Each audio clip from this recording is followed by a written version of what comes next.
하나님 말씀 보시겠습니다. 다니엘서 4장 1절로 37절 말씀 중에 우리 1, 2, 3절만 우리 말씀 공부하고 있습니다. 다니엘서 4장 1절로 3절 우리 한 목소리로 말씀 받도록 공부하시겠습니다. 느부갓네살 왕은 천하에 거주하는 모든 백성들과 나라들과 각 언어를 말하는 자들에게 조서를 내리노라. 원하노니 너희에게 큰 배움이 있을지어다. 지극히 높으신 하나님이 내게 행하신 이적과 놀라운 일을 내가 알게 하기를 절개하노라. 참으로 크도다 그의 이적이여, 참으로 능하도다 그의 놀라운 일이여. 그의 나라는 영원한 나라요 그의 통치는 대대에 이르리로다. 아멘. 하나님 아버지, 오늘도 성령께서 우리의 마음을 주장하여 주시고 우리에게 지혜를 베풀어 주시면서 이 말씀을 깨달고 우리의 삶 속에 적용하며 날마다 때마다 승리하며 주님을 찬양하며 살아갈 수 있는 우리 모두가 될 수 있도록 주여 이 시간 은혜를 베풀어 주옵소서. 오직 주님만이 우리의 모든 주권자가 되시며 주님만이 우리를 이끌어 주시는 줄 믿습니다. 예수님의 이름으로 기도드렸습니다. 아멘. 좀 뉴스를 보면 참 이분이 일어날 때가 참 많이 있는 것 같습니다. 지금 하나의 이슈가 되고 있는 문양식 정의입니까? 정대입니까? 또 대표를 지나면서 위안부 할머니들을 위해서 이걸 했다고 하는데 이런 것이 아니라 자기의 목구멍과 욕심을 채우기 위해서 이런 것처럼 이렇게 보입니다. 자기의 했던 모든 것을 밝히게 되는데 밝히지도 않고 왜 감추고 왜 어떤 다른 것을 보았는지 그걸 바라보는지 참 마음속에 의문이 생길 때가 있거든요. 그리고 사회로 총선이 부정이 아니라면 선관 위에서 모든 것을 밝히고 또 시연을 하고 보여줘야 되는데 그것도 자세히 밝히지 아니하고 이 모습을 볼 때에 오늘 다니엘서 4장 말씀을 준비하고 설교를 준비하면서 그런 생각이 들었습니다. 하나님께서 느부갓네살 왕에게 그렇게 이끌고 역사하고 그가 하나님을 받아들이고 하나님을 인정하고 하나님은 유일하신 하나님입니다. 하나님은 위대하신 하나님입니다 하는 이런 그런 역사가 일어날 수 있도록 대한민국에 대통령부터 시작해서 거짓말하는 모든 자들이 정말 성령의 역사를 통해서 회개하고 참된 진리를 알아서 살아갔으면 참 좋겠다는 그런 마음으로 이 말씀을 생각해 보면서 또 이 말씀을 통해서 오늘 이 시간 우리가 어려운 가운데서도 하나님을 찬양하며 더욱더 믿음 안에 살아가야 될 줄을 믿습니다. 오늘 본문의 말씀은 느부갓네살 왕이 두 번째 꿈입니다.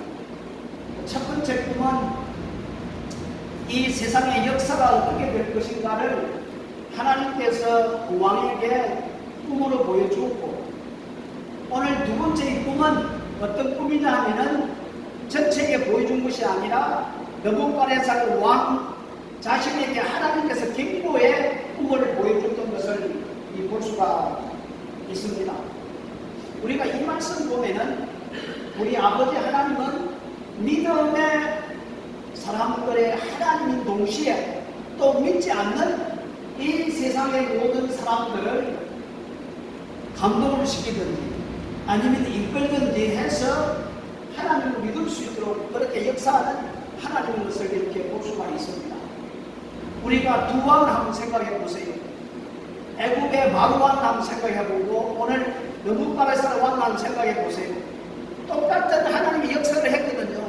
이 바로 애국 왕은 10번이나 징계를 했는데도 불구하고 마음이 완고해서 하나님을 받아들이지 아니하고 멸망을 당했거든요. 그렇지만 이 느부갓네살 왕은 하나님의 그 훈련을 통해서 결국 하나님의 어떤 분이신가를 오늘 이 본문 말씀을 통해서 모든 사람들에게 자기가 경험한 그 하나님을 조소로 선포를 하고 있다는 것을 우리는 볼 수가 있습니다. 자, 그렇다면 여러분, 이 다니엘서 3장과 4장의 차이를 먼저 우리는 알아야 되겠습니다. 이 3장에 보면은 큰 금신상을 만들고 도라핑기에 만들어 놓고 모든 그 나라 여러 가지 직원들, 뛰어난 사람들, 정부에 종사하는 모든 사람들, 하여튼 다 불러서 이 잔치를 벌이면서 이 나팔을 불 때에 모든 사람들은 절을 하라. 그런데 사드락, 메삭, 아벤노고 다니엘 친구들은 절하지 않았거든요. 그래서 결국에 불구분 속에 들어갔지만은 우리 예수님께서 그들을 보호해 주므로 말미암아 또다시 하나님이 누구인가를 이 바벨론 왕 느부갓네살에게 보여준 거예요. 그때 이 바벨론 왕이 어떻게 고백을 했습니까? 이 다니엘 세 친구의 하나님이라고 이렇게 고백을 했거든요. 자기가 나의 하나님을 받아들이지 아니하고 다니엘의 세 친구들의 하나님이라고 이렇게 고백을 했는데 오늘 4장에서 보니까 이 고백이 달라지는 거예요. 그래서 이 3장 지난 금요일입니까 수요일입니까 이 금신상을 만들고 세레모니를 일으킬 때가 언제냐면 BC 585년 그러니까 586년에 예루살렘이 망해버렸습니다. 예루살렘 유다가 망하고 나서 1년 후에 금신상을 만들어서 두라핑지에 모든 사람들을 불러 절을 하고 세레모니를 일으킬 때가 585년도. 그리고 오늘 다니엘 느부갓네살 왕의 두 번째 꿈이 언제 꾸어졌냐 하면은 BC 562년 그러니까 3장에 나타나는 그 기간하고 4장에 나타나는 기간의 차이가 23년이라는 기간이 흘렀다는 겁니다. 그래서 우리가 다니엘서 읽을 때에 3장과 4장의 차이는 23년간 공백이 있다는 것을 우리는 먼저 마음속에 이해를 하고 이 말씀을 보아야 합니다. 그래서 우리 1절로부터 3절은 느부갓네살 왕이 이 모든 나라 백성들에게 조서를 드립니다. 조서를 드립니다. 참 멋있어요. 자기가 경험한 하나님 어떤 분인가를 조서를 드리는 거예요. 그리고 4절부터 36절까지는 어떤 내용이냐 하면은 느부갓네살 왕이 자기가 하나님을 경험한 하나의 간정을 이야기하는 간정. 자기가 그동안에 하나님을 경험했던 내가 체험했던 그 하나님이 어떤 분인가를 간정을 이야기를 하고 37절에서는 하나님을 찬양하는 그런 내용이 나오고 있습니다. 우리 1절 다 같이 볼까요? 1절 시작.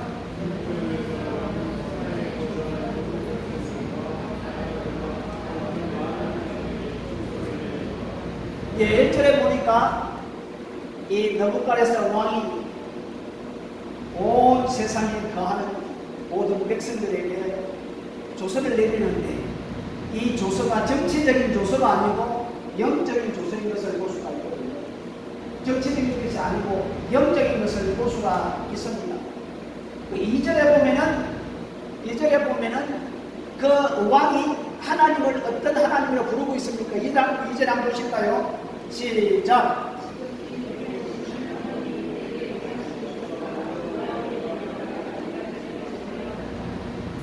김옥진 집사님, 이 왕이 하나님을 어떤 하나님으로 부르고 있죠?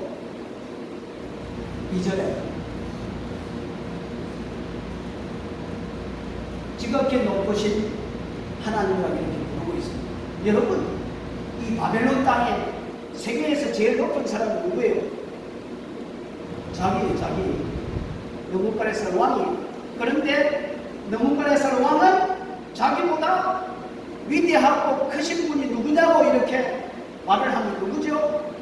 위대하고 크신 분이 바로 하나님이라고 이렇게 이야기를 합니다. 왜? 자기가 경험했기 때문에. 하나님이 자기에게 기적을 베풀고 역사를 하고 자기를 훈련시키고 믿음의 사람으로 만들어준 그 하나님의 위대한 것을 이렇게 말하고 있습니다. 그 조서의 내용이 3절에 나와 있습니다. 우리 3절 한번 볼까요? 시작.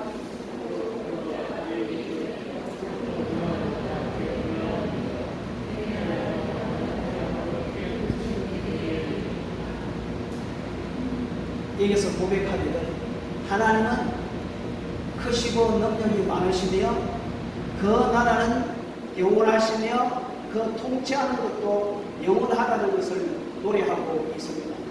우리가 오늘 이 3절 말씀에 보면은 아하, 느부갓네살 왕도 인격적으로 하나님을 만났구나 하는 것을 우리가 깨달을 수가 있다는 겁니다. 인격적으로 20년 전 다니엘 세 친구가 경험했던 그 하나님을 볼 때에 그는 이렇게 말하지 않았습니다. 어떻게 말을 했습니까? 사드락, 메삭, 아벳노고의 하나님을 찬양하고 있으며 하나님을 여러 신들 중에 한 신으로 그는 고백을 했습니다. 그런데 오늘 이 3절 말씀에 보니까 완전히 다르게 이렇게 고백하는 것을 볼 수가 있습니다. 하나님은 유일하신 하나님이시며 그 하나님을 자신이 영접했다는 것을 말씀해 주고 있습니다. 이 세상 나라는 망하지만은 하나님의 나라는 망하지 아니하고 영원하며 하나님의 통치로 영원하다는 것을 그는 3절을 통해서 고백하는 것을 볼 수가 있습니다. 결국 우리가 이방 사람들이라도 하나님께서 은혜를 베푸실 때는 얼마든지 변화될 수 있다는 것을 알 수가 있습니다. 그래서 4절부터 36절까지 자기가 경험했던 그 하나님을 감정을 하는데 우리 4절 한번 보실까요? 4절 시작.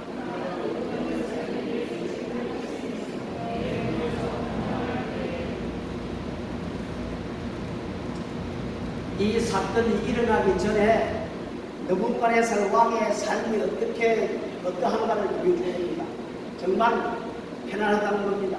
왜냐하면 우리가 3장과 4장 차이에 23년간이라는 기간이 있었는데 그 기간에 이 느부갓네살 왕은 군대를 이끌고 자기 나라의 영토를 확장하기 위해서 꺼져가는 아수 군대와 애국 군대가 연합을 해서 싸움을 했을 때에 그것을 져서 이겼고 그리고 전 세계를 제패하고 이제는 싸움터에 나갈 필요 없이 편안하게 그할 그 시간대에 그렇게 말하고 있습니다.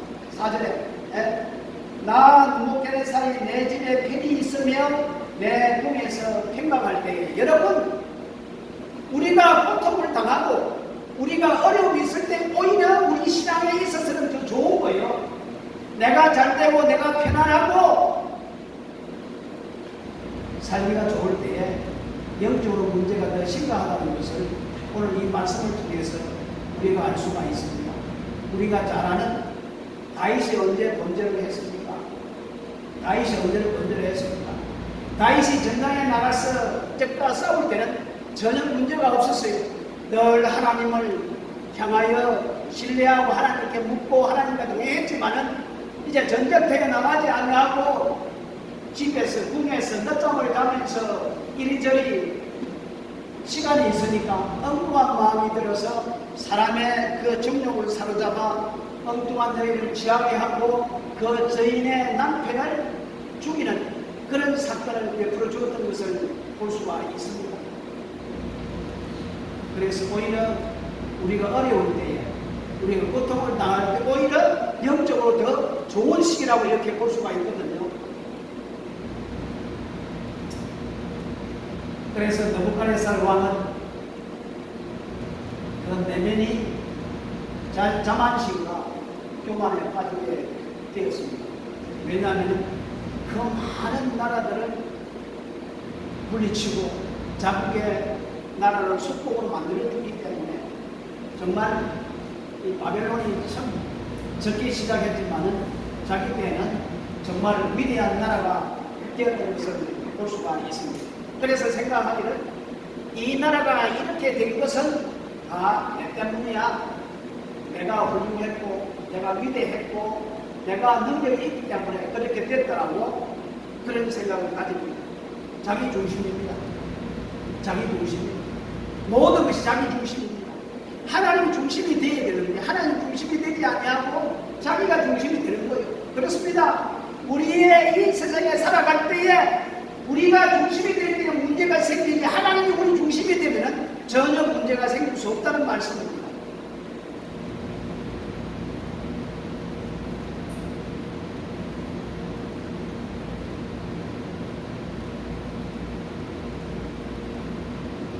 그때 하나님이 역사하셨던 것을 볼 수가 있습니다. 우리 8절 말씀 한번 볼까요? 8절 말씀. 8절 말씀 시작.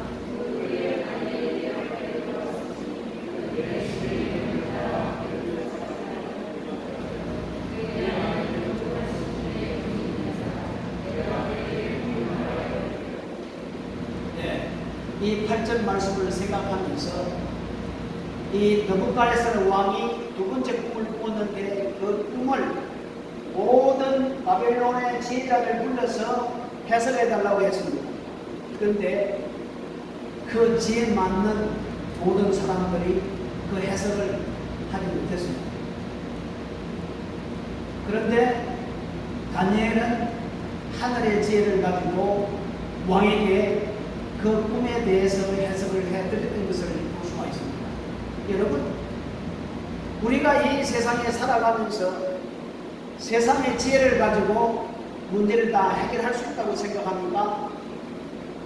세상의 지혜를 가지고 살아가는 사람들과 하늘의 지혜를 가지고 살아가는 사람들은 다르다는 겁니다.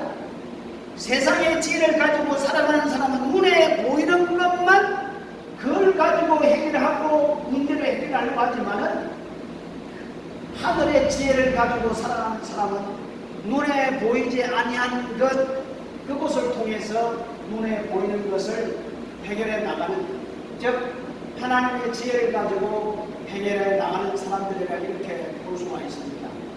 여러분, 느부갓네살 왕이 그 모든 나라의 지혜자를 불렀지만은 그 문제를 해결해 주지 못했습니다. 그러나 하나님의 지혜를 가진 다니엘은 그 문제를 해결해 주었던 것을 볼 수가 있습니다. 여러분, 우리가 우리의 상식으로 우리의 이해로 해결할 수 없는 것은 결국 하나님이 해결해 주셔야만 된다는 사실을 우리는 깨달아야 될 줄을 믿습니다. 그래서 세상의 지혜를 가진 자들이 영적 지혜를 가진 자들을 당할 수 없음을 이렇게 볼 수가 있다는 것입니다. 그래서 우리는 더욱더 하늘의 지혜를 받기 위해서 하나님의 지혜를 구하고 또 영적 통찰력을 가질 수 있도록 늘 기도하고 나가야 될 줄을 믿습니다. 자, 그래서 10절부터 17절까지 왕이 꿈 내용이 이렇게 나옵니다. 이 두 번째 이 꿈도 전반부와 후반부로 나누고 있습니다. 전반부에는 정말 좋은 꿈이에요. 좋은 꿈이에요. 그런데 후반부에서는 심판하는 안 좋은 꿈이 이루어졌다는 것을 볼 수가 있습니다. 자, 우리 10절 우리 9절부터 한번 볼까요? 10절 한번 볼까요? 10절 시작. 내가 침상에서 나의 머릿속으로 받은 환상이 이러하니라. 내가 먼저 땅에 중앙에 한 나무가 있는 것을 보았는데 높이가 같더니 그 나무가 자라서 길고하여지고 그 높이는 하늘에 닿았으니 그 모양이 땅끝에서 보이겠고 그 잎사귀는 아름답고 그 열매는 많아서 만민의 먹을 것이 될 만하고 덜짐승이 그 그늘에 있으며 공중에 새는 그 가지에 깃들이고 육체를 가진 모든 것이 거기서 먹을 것을 얻더라. 내가 침상에서 머릿속으로 받은 환상 가운데 또 본적 한 순찰자 한 거룩한 자가 하늘에서 내려왔는데 이 10절부터 12절까지는 참 좋은 꿈입니다. 참 좋은 꿈이에요. 그런데 13절에는 13절부터 이 두려운 꿈이 있었던 것을 볼 수가 있습니다. 이 거룩한 한 자가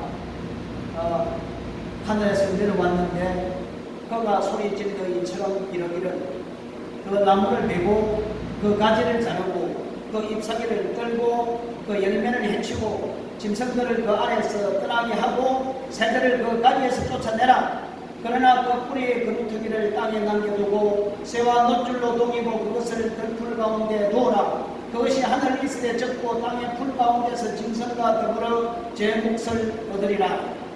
또 그 마음은 변하여 사람의 마음 같지 아니하고 짐승의 마음을 받아 7대를 지내리니 이 순찰자들이 명령한 대로 거룩한 자들의 말들이니 지극히 높으신 이가 사람의 나라를 다스리시며 자기의 뜻대로 그것을 누구에든지 주시며 또 지극한 천한 자를 그 위에 세우시는 줄을 사람들이 알게 하려 하리라 하셨느니라.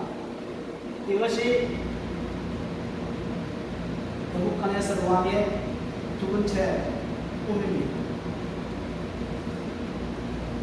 하나님은 이 꿈을 통해 세상의 역사를 주관하는 자가 하나님인 것을 누구에게 보여주고 있습니다. 느부갓네살 왕에게 보여주고 있습니다. 느부갓네살이 세상을 주관하고 제국을 주관하는 자가 아니라 이 세상을 주관하는 자가 바로 하나님인 것을 이 느부갓네살 왕에게 보여주고 있는 것을 볼 수가 있습니다. 하나님은 지극히 천한 자를 들어서 아주 높이 세울 수 있는 것이고 아주 높은 자들을 땅에 떨어뜨려서 아주 망치게 할 수 있다는 것을 우리에게 말씀해 주고 있습니다. 그러니까 우리가 잘 될 때도 우리가 어려울 때도 우리가 어떤 상황 속에 있을 때도 늘 겸손한 마음을 가지고 살아가는 자가 복이 있다는 것을 알 수가 있습니다.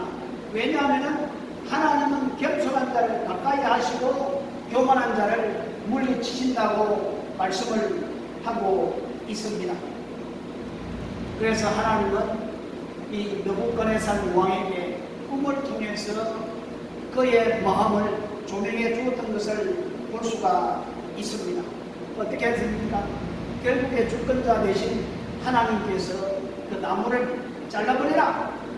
그의 이해했던 모든 일을 다 흩어버리라. 그래서 19절부터 27절은 이 꿈을 해석해 주는 다니엘의 모습을 볼 수가 있습니다. 이 다니엘이 그 왕의 꿈을 듣고 나서 깜짝 놀랐습니다. 깜짝 놀랐습니다. 이 꿈의 해석은 다른 사람에게 적용되는 것이 아니라 왕에게 적용이 되기 때문에 여러분, 만약에 우리가 그런 상황이라면 그 꿈의 해몽을 직접 왕에게 할 수가 있겠습니까? 담대한 마음이 아니면 아마 할 수가 없었을 것입니다. 그래서 첫 번째 꿈은 우리가 잘 알다시피 세계의 역사를 주관하는 분이 하나님인 것을 보여주었지만은 이 두 번째 꿈은 왕 개인의 심판에 관한 것이었음을 이렇게 볼 수가 있습니다. 여러분, 그때 그 당시에 이 바벨론의 안에서 일어났던 모든 사건들을 바라보면 정말로 오늘 이 꿈속에 나타나 있는 그 큰 나무가 자라서 모든 짐승들과 모든 새들이 깃들고 잘 살아갈 수 있도록 만들어 주었듯이 정말 그때 그 당시에 이 바벨론이 굉장히 위대한 나라였다라고 이렇게 많이 증거들을 남기고 있습니다. 그런데 한 숫절자는 깨어 있어서 다수하는 자 천사를 말하고 있습니다. 나무를 궤도로 명한 것은 하나님께로부터 받은 명령을 따라서 이루어졌다는 것을 볼 수가 있습니다. 하나님은 옛날에도 천사를 통해서 세상을 살피도록 했지만 지금도 하나님이 세상을 살피고 있습니다. 그래서 우리는 우리의 삶 속에서 어떤 생각을 가지고 살아가야 됩니까? 늘 보람되어 하나님의 존전에 살아가는 삶이라는 것을 생각을 해야 됩니다.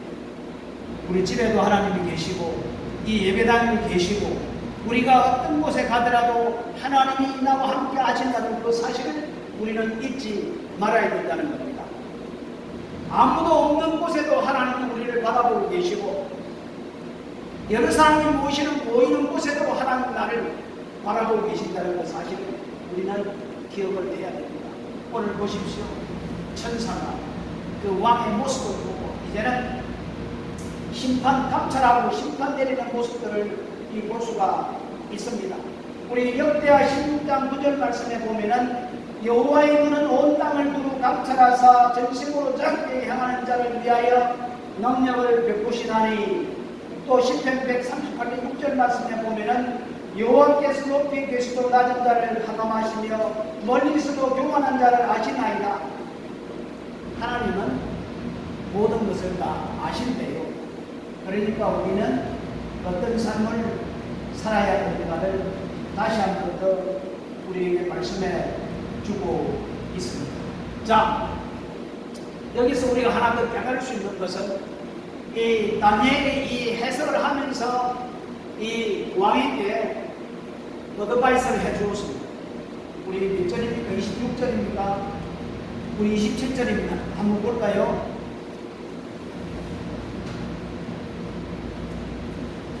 27절 시작.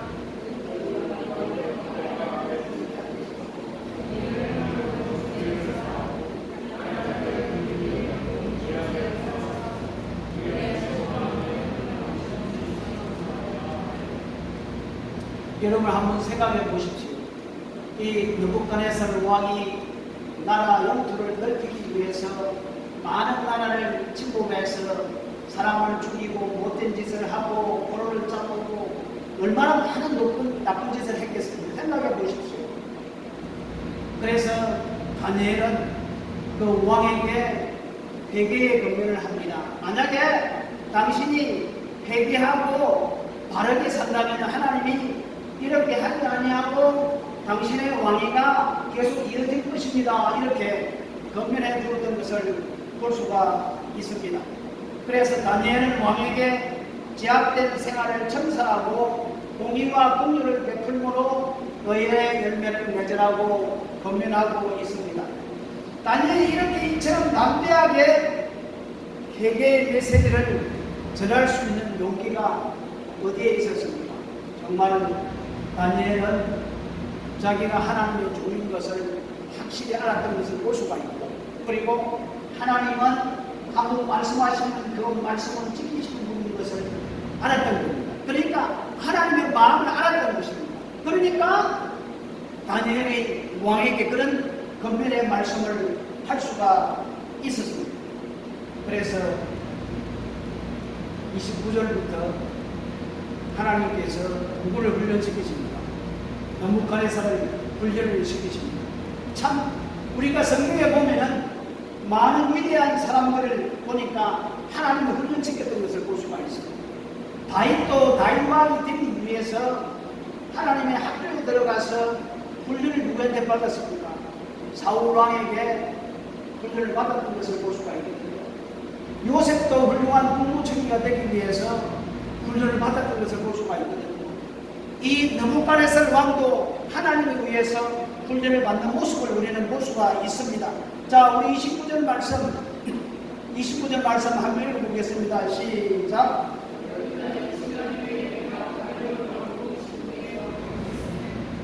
자, 12달이 지난 후에, 그러니까 이 꿈을 갖고 다니엘이 해석한 다음 12달이 1년이 지난 후에 어떤 일이 벌어졌습니까? 우리 30을 말씀해 보니까 나 왕이 말하여 이르되 이 큰 바벨론은 내가 능력과 권세로 건설하여 나의 도성을 삼고 이것으로 내 위엄의 영광을 나타내는 것이 아니냐 하였더라. 보십시오.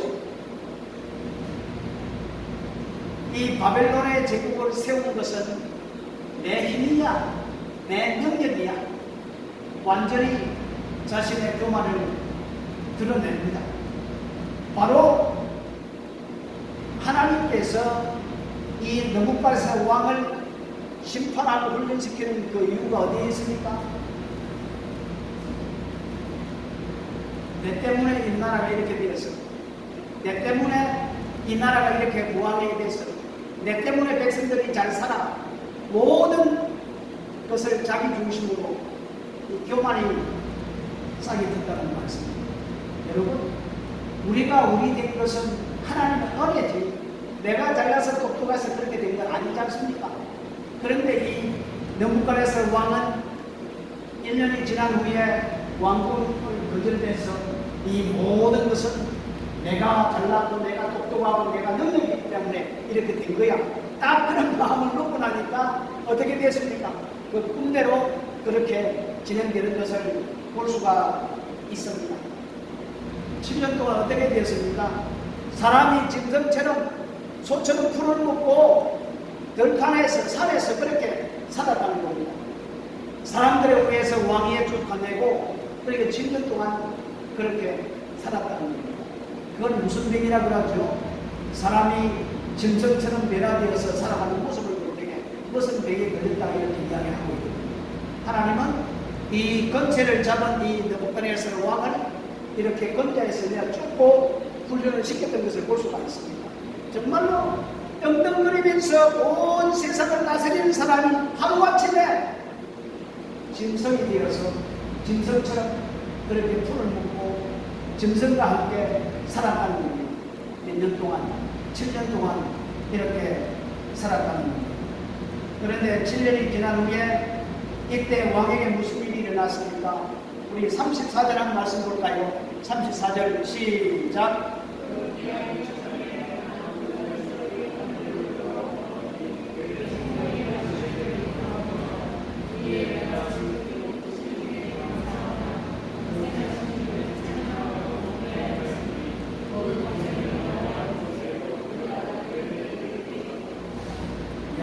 이에 내가 지극히 높으신 자에게 감사하며 영생하시는 자를 찬양하고 존경하리오니 그 권세는 영원한 권세요 그 나라는 대대에 이르리로다. 땅의 모든 거민이 없는 것 같이 여기시며 하늘의 군사에게든지 땅의 거민에게든지 그는 자기 뜻대로 행하시나니 누가 그의 손을 금하든지 혹시 그들을 네가 무엇을 하느냐 할 자가 없도다. 오늘 이 말씀을 보니까 왕이 이제 회개했다는 것을 우리에게 말씀해 주고 있습니다. 왜? 교만했던 마음이 이제는 회개를 통해서 겸손한 마음으로 하나님이 위대하시다는 것을 깨닫게 되었던 것을 볼 수가 있다는 겁니다. 그래서 오늘도 이 말씀을 통해서 우리가 배울 수 있는 것은 역시 하나님은 겸손한 자에게 은혜를 베풀어 주시는구나 것을 깨달을 수가 있습니다. 그래서 이 느부갓네살 왕은 오늘 이 본문에서 하나님은 어떤 분이신가를 아주 강조하고 있습니다. 첫째로 강조하는 그 분야는 세상의 역사를 주관하는 분은 누구라고요? 하나님인 것을 인정을 했습니다. 자기가 세상을 다스리는 것이 아니고 자기가 바벨론을 다스리는 것이 아니고 하나님이 다스린다는 것을 그는 깨닫게 되었습니다. 느부갓네살 왕은 자기가 세운 나라를 자기가 마음대로 할 수 있는 것으로 착각했지만은 그러나 하나님은 느부갓네살 왕보다 더 높은 곳에 계셔서 세상의 역사를 그의 뜻대로 이끌어가는 사실을 이야기하고 있습니다. 그러면은 오늘 우리가 이 세상을 바라보면서 오늘 이 나라를 바라보면서 하나님 나라를 바라보면서 우리는 어떤 마음으로 하나님께 기도해야 됩니다.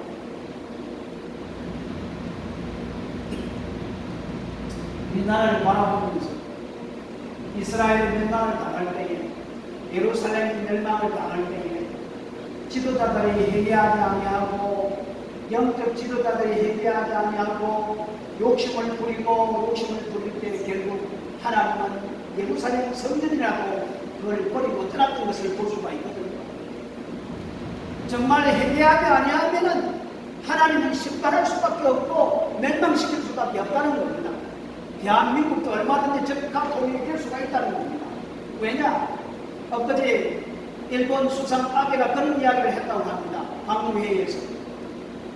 한국이 적극 통일이 된다면 분명히 워터피플들이 많이 올 거야. 우리가 이것을 어떻게 받아들여야 되냐. 이런 이야기를 한다는 이 자체가 창피스럽고 부끄럽지 않습니까?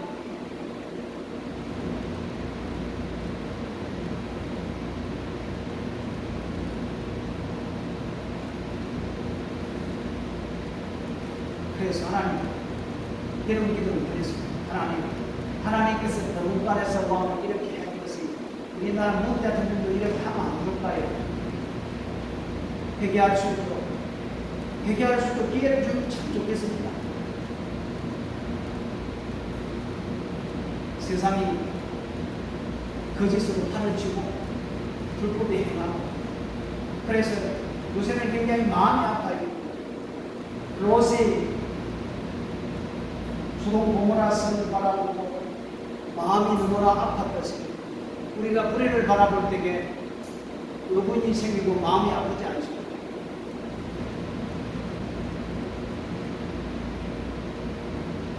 믿음의 사람은 이런 걸 보면서 하나님 앞에 기도해요.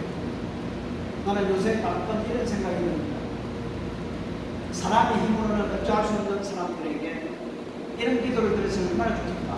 하나님 저 사람 항상 마음에 주었어. 꼼짝 못하게 쩔쩔 매고 하나님 앞에 두 손으로 나올 수 있도록 해주면 참 좋겠다. 그런 생각이 들 때가 많이 있거든요.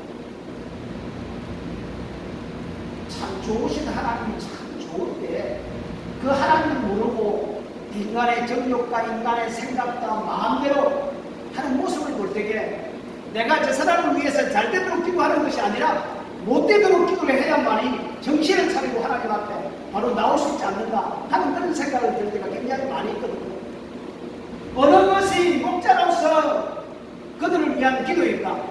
망하도록 기도하는 것인가? 아니면은 잘 사도록 기도하는 것인가?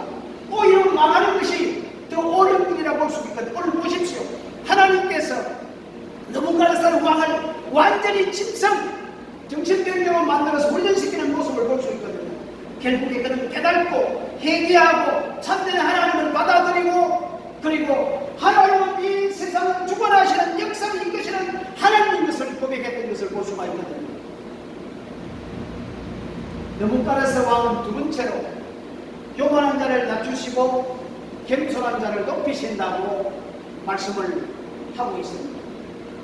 느부갓네살 왕이 겸손의 훈련을 받고 배운 바 한 가지, 사실은 하나님은 교만한 자를 꺾으시는구나, 낮추시는구나, 그리고 겸손한 자에게 은혜를 베푸시는구나, 이 양이 이것을 깨닫고 선포를 하게 되었다는 겁니다. 여러분, 조서를 왜 내렸습니까? 조서의 내용이 뭡니까? 하나님 이런 분이다, 내가 영접한 하나님 이런 분이라는 것을 그 바벨론 모든 사람들에게 조서를 드려서 알게 했던 것을 볼 수가 있거든요. 왜 알게 했습니까? 그래서 세 번째로 그 왕이 깨달은 그 이유는 하나님은 모든 사람이 구원받기를 원하는구나. 그래서 사도 바울이 이야기를 했듯이 하나님의 소원은 모든 사람이 구원을 받고 그 진리 안에 이르기를 성장하기를 이르느냐, 성장하기를 바라느냐, 이것이 하나님의 소원이라고 했거든요. 그래서 오늘 우리가 이 본문 말씀을 통해서 느부갓네살 왕의 하나님이 어떤 분이신가? 세 가지입니다. 세상의 역사를 주관하시는 분이 하나님이시고, 하나님은 교만한 자를 낮추시고 겸손한 자에게 은혜를 베풀어주는 분이구나.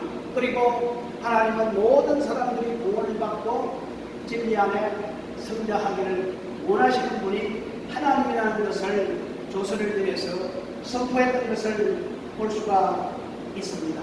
결국 하나님의 훈련을 통해서 영적인 눈이 떠여졌던 것을 볼 수가 있습니다. 그리고 하나님을 부르러 하나님을 찬양하며 백성들에게 조서를 내려 하나님의 은혜를 반포했던 내용이 오늘 다니엘서 4장에 나타나 있습니다. 오늘 이 말씀을 통해서 하나님이 우리들에게 어떤 말씀을 하고 계십니까? 우리 모두가 하나님의 음성을 듣고 들은 음성에 따라서 우리 유일하신 하나님, 위대하신 하나님, 그 하나님을 찬양하면서 날마다 승리하는 우리 모두가 되기를 주의 이름으로 축복합니다. 기도하겠습니다. 참 고마우신 우리 아버지 하나님, 높은 자를 낮아지게 만드시고 낮은 자를 높아지게 만드시는 능력의 하나님인 것을 우리는 볼 수가 있습니다. 아버지 하나님, 오늘 이 시간 너뭇가레살 왕을 통해서 하나님의 역사했던 모습을 볼 수가 있고, 너뭇가레살 왕은 체험한 그 하나님을 모든 만방에 선포하는 내용을 볼 수가 있습니다.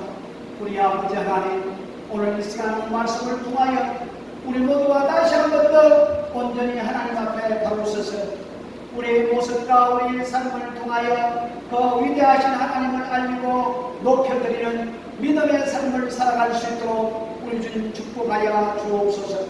어렵고 힘든 가운데 있지만은 더욱더 하나님께 피하고 하나님의 그 뜻에 따라 살아갈 수 있는 우리 모두가 될 수 있도록 우리 주님 축복해 주시옵소서. 예수님의 이름으로 기도드렸습니다. 아멘.